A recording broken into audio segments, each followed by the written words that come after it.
Hop, café pour bien dessécher la voix, nickel. On se retrouve aujourd'hui pour un nouveau format, le Versus. Comparer deux modèles de véhicules et peser ainsi les pour et les contre. Dans ce premier épisode, nous allons opposer deux véhicules qui ont le vent en poupe. Deux mini SUV, le Renault Captur contre le Peugeot 2008. Et je vous invite à aller voir notre guide d'achat pour les SUV à 20 000 €. Deux SUV récents qui se ressemblent plus qu'on ne le croit. Si la vidéo vous plaît, n'hésitez pas à mettre un like. Let's get ready to rumble!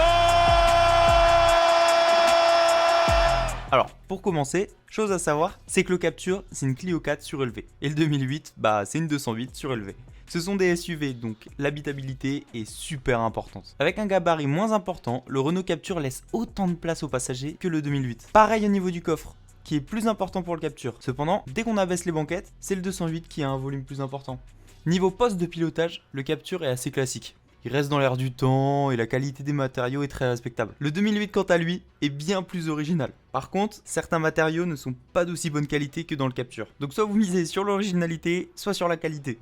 Concernant la motorisation, alors sans surprise, pour le Captur, on retrouve les motorisations qui équipent les Renault Clio 4. Pour le 2008, à l'instar de sa rivale, les motorisations qu'on trouve sont les mêmes proposées sur les autres gammes du constructeur. Bon, maintenant le plus important, la conduite. Le Renault Captur, un mot, agréable en ville.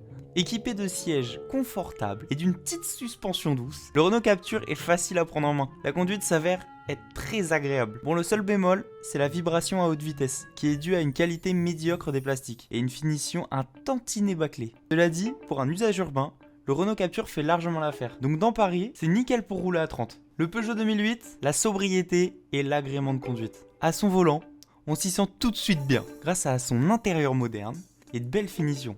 La prise en main est un peu moins facile que son adversaire, car son petit volant peut perturber au départ, et les pédales sont assez rapprochées. Autrement, si on aime les ambiances plus sobres, la Peugeot 2008 est idéale. On peut leur reprocher justement son manque de fun pour un crossover urbain. Niveau prix sur le marché de l'occasion, le Captur oscille entre 6 000 et plus de 10 000 € pour les premières versions de 2013 à 2017. Cela va dépendre forcément du kilométrage ainsi que la finition. Il vaut mieux partir sur une finition bien équipée car elle subira une moindre décote que les autres. Étant donné l'offre abondante, vous pourrez même avoir le luxe de choisir la couleur. Avec une image qui se veut un peu plus haut de gamme, la Peugeot 2008 est un léger cran au-dessus. On la trouve à partir de 7 000 € pour des kilométrages faibles.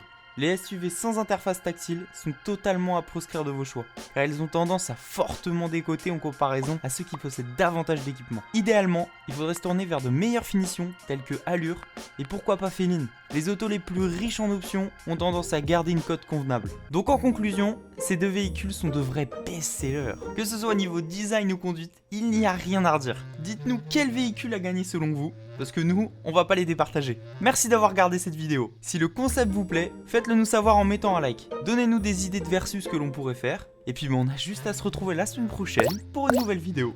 A bientôt.